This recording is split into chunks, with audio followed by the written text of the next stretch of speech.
Hello students, welcome back. This is Imran. We are discussing class 9 physics chapter number 1 physical quantities and measurement. आज की video में हम chapter number 1 के MCQ solve करेंगे. So let's start. MCQs number 1 is which one of the following unit is not a derived unit? इनमें से कौन से यूनिट जो है वो derived unit नहीं है? तो चैप्टर नंबर 1 की जो इससे पहले वीडियो बन चुकी है उसमें हमने देखा था कि derived unit और बेस फंडामेंटल यूनिट से बेसिक यूनिट्स कौन से होते हैं. तो आपने इसमें बताना है कि कौन सा डिराइव नहीं है. पास्कल डिराइव यूनिट है, किलोग्राम डिराइव यूनिट नहीं है बिकॉज ये बेसिक बेस यूनिट है. सही, बाकी ये दोनों भी डिराइव यूनिट है. तो कौन सा डिराइव यूनिट नहीं होगी यहाँ पे? Kilogram. Clear. Amount of substance in terms of numbers is measured in. हम नंबर्स में अमाउंट ऑफ सब्सटेंस को, किसी भी चीज की मिकदार को नंबर्स में कैसे मेजर करते हैं, किस यूनिट में मेजर करते हैं? ग्राम में, किलोग्राम में, न्यूटन में या फिर मोल में? तो इसका करेक्ट आंसर है ऑप्शन डी, मोल में मेजर किया जाता है. सही. The number of significant figures in this numbers are. इस नंबर में कितने सिग्निफिकेंट फिगर्स हैं? ये ऑप्शन गिवन, इनमें से करेक्ट ऑप्शन आपको मार्क करना है. तो देखते हैं कितने सिग्निफिकेंट फिगर्स है. अगर सिग्निफिकेंट फिगर्स के रूल को देखा जाए तो रूल में यह था कि अगर पॉइंट से पहले जीरो नंबर है तो पॉइंट के बाद वाले जीरो काउंट नहीं करेंगे. सही है. अब यहाँ पे है दो नंबर 1 2, ये जीरो नहीं है तो 6 और 5, और ये लास्ट वाला जीरो भी सिग्निफिकेंट होगा तब जब डेसिमल पॉइंट हो. तो डेसिमल पॉइंट है यहाँ पे, तो 6 और 5 तो सिग्निफिकेंट है, ये लास्ट वाला भी सिग्निफिकेंट बन जाएगा. तो कितने सिग्निफिकेंट होगा? 1 2 3. There are 3 significant figures. Option D is correct. Which of the following numbers show 4 significant digit? इन ऑप्शंस में से ऐसा कौन सा ऑप्शन है जहां पे 4 सिग्निफिकेंट डिजिट्स हैं? तो लेट्स सी. ए ऑप्शन में कितने सिग्निफिकेंट डिजिट्स? 1 2 3 4 5. ठीक है. दो नॉन नंबर्स के बिटवीन में अगर जीरोस आ जाए तो सिग्निफिकेंट होते हैं. तो यहाँ पे 5 सिग्निफिकेंट फिगर्स, यहाँ पे 4 significant digits, sorry 1 significant digit है क्योंकि एक ही है. यहाँ पे कितने सिग्निफिकेंट डिजिट्स है? 1 2 3 4. पॉइंट के बाद भी जीरो काउंट करेंगे अगर पॉइंट से पहले जीरो से बड़ी वैल्यू 1 हो या 1 से बड़ा. तो ये तो काफी बड़ा नंबर है, तो पॉइंट के बाद वाले जीरो भी सिग्निफिकेंट है. It mean there are 6 significant figures. इस नंबर पे पॉइंट से पहले जीरो है तो पॉइंट के बाद वाले सिग्निफिकेंट फिगर को काउंट नहीं करेंगे, यहां से काउंट करेंगे 1 2 3 4. There are 4 significant digits. So this option D is correct. Which of the following prefix represents a largest value? इनमें से कौन सा प्रीफिक्स आपको सबसे बड़ी वैल्यू बता रहे हैं? सबसे बड़ा प्रीफिक्स कौन सा है? तो मेगा की अगर हम बात करें तो मेगा, पीको, अच्छा पीको हो गया और किलो हो गया. सही. किलो होता है 10 की पावर 3. सही. ऐसे ही मेगा होता है 10 की पावर 6. पीको स्मॉल यूनिट होता है, ये माइनस में जाता है तो ये तो बड़ा नहीं है. पीटा होता है 10 की पावर 12. तो यहाँ पे जो सबसे बड़ा यूनिट है वो पीटा है. ओ सॉरी, पीटा जो है वो 10 की पावर 15 होता है, जबकि पीको जो है वो 10 की पावर -12 होता है. तो सबसे बड़ा प्रीफिक्स यहाँ पे कौन सा है? पीटा ही, क्योंकि 10 की पावर 15 है पॉजिटिव में. This is the greater number. Next, micrometer can be use to measure. Micrometer को क्या चीज मेजर करने के लिए यूज किया जाता है? करंट को? नो. फोर्स को? नो. मास? नो. लेंथ मेजर की जाती है माइक्रोमीटर से. सही. इस मीटर स्मॉल जो नॉर्मल मीटर होता है उससे भी लेंथ मेजर करते हैं, वर्नियर कैलिपर से भी, स्क्रू गेज से भी लेंथ मेजर की जाती है. सही. जबकि करंट के लिए वोल्ट मीटर वगैरह होते हैं, फोर्स के लिए पर्टिकुलर जो है मशीन्स वगैरह होती हैं, वेट वगैरह ये, और मास को जो है हम नॉर्मल फिजिकल बैलेंस पे भी करते हैं, इलेक्ट्रॉनिकल बैलेंस पे भी इसका मेजर इसको करते हैं. सही. तो लेंथ है. The instrument best measure the internal diameter of a pipe. किसी भी पाइप के इंटरनल डायमीटर कौन सा इंस्ट्रूमेंट सबसे अच्छा मेजर करता है? फॉर एग्जाम्पल ये पाइप है, सही. This is the pipe.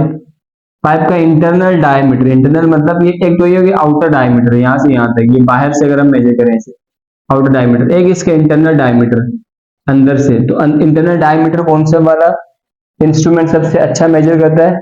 Vernier caliper. हमने वर्नियर कैलिपर में देखा था इनर जोस और आउटर जोस होते हैं, तो जो है वो इनर जोस के थ्रू हम इन वर्नियर कैलिपर से inner diameter easily find out कर लेते. सो नाउ आई होप कि आपने मार्क कर लिया. नाउ नेक्स्ट, तो MCQ number 8, least count of screw gauge is 0.01 mm. Millimetre होता है, mm का मतलब if main scale reading of screw gauge is zero, अगर स्क्रू गेज की मैन स्केल जो रीडिंग है वो जीरो है, तो मैन स्केल रीडिंग हमने जीरो लिख दी। And third line of its circular scale, जो सर्कुलर स्केल होता है स्क्रू गेज का, उसकी third line coincide with datum line, datum line के साथ कोइंसाइड कर रही है, तो मेन स्केल रीडिंग को हम प्लस कराते हैं सर्कुलर स्केल रीडिंग से। सर्कुलर स्केल रीडिंग की थर्ड लाइन डेटम लाइन के साथ कोइंसाइड करे तो हमने यहाँ पे 3 लिख दिया। Then the measurement on the screw gauges, तो मेजरमेंट क्या होगी, जो सर्कुलर स्केल की जो रीडिंग होती है ना उसको हम मल्टीप्लाई कराते हैं लीस्ट काउंट, तो लीस्ट काउंट क्या है 0.01 multiply by least count, multiply least count is 0.01, तो 0 ऐसे रहेगा, प्लस 3 को जब मैं 0.01 से मल्टीप्लाई कराऊंगा तो ये बनेगा 0.03। अब 0.03 में 0 प्लस करेंगे तो आंसर आएगा 0.03। तो which option is correct, option C is correct. I hope it's clear. Now MCQs 9.483 into 10 की पावर 3 metre is the standard form of, ये किसकी स्टैंडर्ड फॉर्म है, तो जरा चेक कर दें किसकी स्टैंडर्ड फॉर्म है, हम इसको स्टैंडर्ड फॉर्म में कन्वर्ट कर देते हैं। तो स्टैंडर्ड फॉर्म में कैसे कन्वर्ट करेंगे, ये साइंटिफिक नोटेशन में स्टैंडर्ड में कैसे कन्वर्ट करते हैं, साइंटिफिक नोटेशन में जो मल्टीप्लाई है इसको रिमूव करेंगे और ऊपर जितनी पावर है 3 है 4 है जो भी पावर है उतना उस पॉइंट को जम कराएंगे। तो ऊपर 3 पावर और पॉजिटिव 3 पावर है तो पॉजिटिव 3 है तो मतलब पॉइंट इस तरफ आएगा, सही है। तो पॉइंट को इस तरफ जम कराएंगे कितना 3 डिजिट, तो पॉइंट यहाँ पे 1 2 3 यानी 3 के पीछे आ जाएगा पॉइंट, तो 4 8 3 पॉइंट यहाँ है। और जब पॉइंट लास्ट में होता है तो अपन मेंशन नहीं करते हैं पॉइंट को, ठीक। तो 9483 is the standard form of this scientific notation, तो यहाँ पे कहाँ है ये 9483, ये रहा, option D is correct. 4 which of the following is base unit, इनमें से कौन सा यूनिट बेस यूनिट है, तो पास्कल कूलम मीटर पर सेकेंड और मोल। बेस यूनिट अगर आप बेस जाकर के यूनिट्स में देखेंगे तो mole is the base unit, बाकी ये सारे डिराइव यूनिट्स हैं। The number having one significant digit, इन ऑप्शंस में से ऐसा कौन सा नंबर जिसके पास एक सिग्निफिकेंट डिजिट है, एक तो यहाँ देख लेते हैं, यहाँ पे तो 1 पॉइंट बने हैं, there are 2 significant digits, again there are 2 significant digit, 0 भी सिग्निफिकेंट है बिकॉज पॉइंट से पहले एक नंबर है। यहाँ पे भी 2 सिग्निफिकेंट डिजिट है 7 और 1। यहाँ पे देखते हैं यहाँ पे 6 सिग्निफिकेंट और मल्टीप्लाई 10, ये तो साइंटिफिक नोटेशन होता है, तो साइंटिफिक नोटेशन को हम सिग्निफिकेंट काउंट नहीं करते हैं, तो जस्ट यहाँ पे एक ही number significant that is 6, option D is correct. 12 ratio of millimetres to micrometres is, millimetres का माइक्रोमीटर्स के साथ क्या रेशियो है, मतलब मिलीमीटर को माइक्रोमीटर से डिवाइड कराओगे तो क्या आंसर आएगा इसमें से, तो जरा देखते हैं मिलीमीटर्स, मिलीमीटर को हम शॉर्ट फॉर्म में से भी लिख सकते हैं एमएम, यानी मिलीमीटर का रेशियो है, रेशियो का मतलब डिवाइड किसके साथ, माइक्रोमीटर, माइक्रोमीटर का सिंबल होता है न्यूटन, सही। मिली का प्रीफिक्स अगर आप देखें उसमें जाके डेसी सेंटी मिली, तो मिली का जो प्रीफिक्स होता है वो 10 की पावर -3 होता है, मीटर अपनी जगह में ऐसे ही रहेगा। माइक्रो का प्रीफिक्स होता है 10 की पावर -6, मीटर अपनी जगह में ऐसे ही रहेगा। मीटर नीचे भी ऊपर भी दोनों सेम है, कैंसिल हो गए मीटर से मीटर, ऊपर है 10 की पावर -3, नीचे 10 की पावर -6, बेसिस सेम है, 1 टाइम लिखा 10, ऊपर पावर -3 ऐसी रहेगी, नीचे वाली पावर -6 ऊपर आकर के +6 बनेगी, तो माइनस प्लस -6 में से 3 सब्ट्रैक्ट करेंगे तो कितने बचेंगे, 3 बचेंगे। 10 की पावर 3, 10 की पावर 3 का क्या मतलब है 1000, तो 1000 is the answer for this numerical for MCQ, so where is 1000, C, option C is correct. And 0.2 mm millimeter is in units of meters is, 0.2 millimetre को जब हम मीटर में करेंगे तो क्या आंसर आएगा, मिलीमीटर को मीटर में कन्वर्ट करना है, सही। तो 0.2 है ना, हम लिखेंगे 0.2 मिलीमीटर, मिलीमीटर को मीटर में कन्वर्ट करना है तो सिंपल मिली की जगह मिली का प्रीफिक्स लगा लेते हैं। 0.2 मिली का प्रीफिक्स क्या होता है, 10 की पावर -3 होता है मिली का प्रीफिक्स, m ऐसे ही रहेगा अपनी जगह में। तो अब ये है भाई इसका आंसर, तो ऐसा तो कोई आंसर यहाँ पे नहीं है, तो इसको हम जरा सॉल्व करते हैं।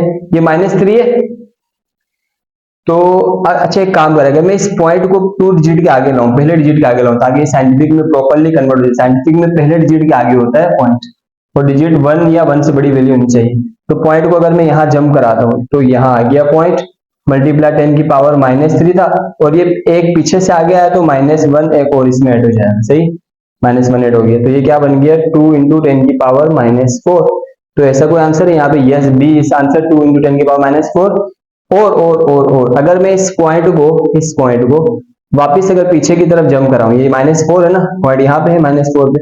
अगर मैं इस पॉइंट को पीछे की तरफ जंप कराऊं, ये यहाँ पे ही, अगर मैं इस पॉइंट को पीछे की तरफ जंप कराऊं -3, तो पॉइंट यहाँ पर है। तो कितने डिजिट में पीछे जंप कराऊं पॉइंट को? 3 डिजिट, क्योंकि -3 तो पीछे को जंप कराएंगे, आगे को नहीं। 3 डिजिट, तो 1, आगे कोई 0 नहीं है।